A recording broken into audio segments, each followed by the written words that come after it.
আমাদের একটা থট ছিল এটাই যে সাধারণ শিক্ষার্থীরা ঢাকা কলেজকে একটা নিরাপদ ক্যাম্পাস হিসাবে পাবে।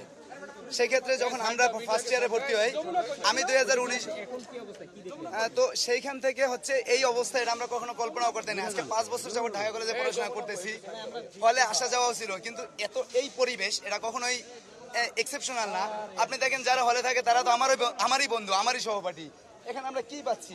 অস্ত্র শস্ত্র বাদ দিলাম, সাধারণ শিক্ষার্থীদের রুমে যদি এইভাবে মদের বোতল পাওয়া যায়, এভাবে গাঁজার বোতল, আপনারা দেখছেন কিনা 2টা বোতল এভাবে গাঁজা উদ্ধার করা হয়েছে, বোতল ভর্তি গাঁজা পাতা, এটা হচ্ছে গুঁড়া করা ছিল, যেটা উদ্ধার করা হয়েছে। আমি জানি না আসলে আদৌ শিক্ষার্থী কিনা।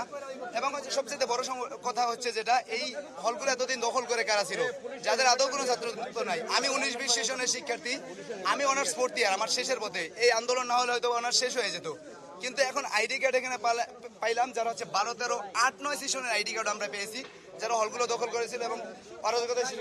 আর যে অস্ত্রগুলো পেয়েছি এগুলো আসলে আমি জানি না আদৌ আমি শিক্ষার্থী হিসাবে, ঢাকা কলেজের শিক্ষার্থী হিসাবে এখন নিজেকে পরিচয় দিতে লজ্জাবোধ করবো যে আসলে ঢাকা কলেজ থেকে এগুলো উদ্ধার করা হয়েছে। এবং পুলিশের আমাদের ঢাকা কলেজের হল থেকে পুলিশের হেলমেট পাওয়া গেছে। ছাত্রলীগের গুন্ডারা পুলিশের হেলমেট পরে আমাদের সাধারণ শিক্ষার্থীর উপর নির্যাতন এবং অত্যাচার করেছে, এমনকি গুলিও চালিয়েছে তারাই যে এর প্রমাণ হয়েছে আমাদের পুলিশের হেলমেট। আসলে আমরা যে দেখছি যে আনুমানিক সংখ্যা, সেটা আপনারা এতক্ষণ দেখেছেন যে তা এখানে হাজার হাজার অস্ত্র হবে। এখানে আমরা পেয়েছি রামদা, দেশীয় যে অস্ত্র আছে, রড, হকি স্টিক সহ স্টাম্প, তাছাড়া এটা আমরা কখনোই আশা করি না। এটা একটা শিক্ষা প্রতিষ্ঠান না, এটা হচ্ছে সন্ত্রাসের আবহাওয়ার স্থল মনে হচ্ছে, মানে সন্ত্রাসের আখড়া মনে হচ্ছে। আমরা কখনোই এমন বিদ্যাপীঠ চাই নাই।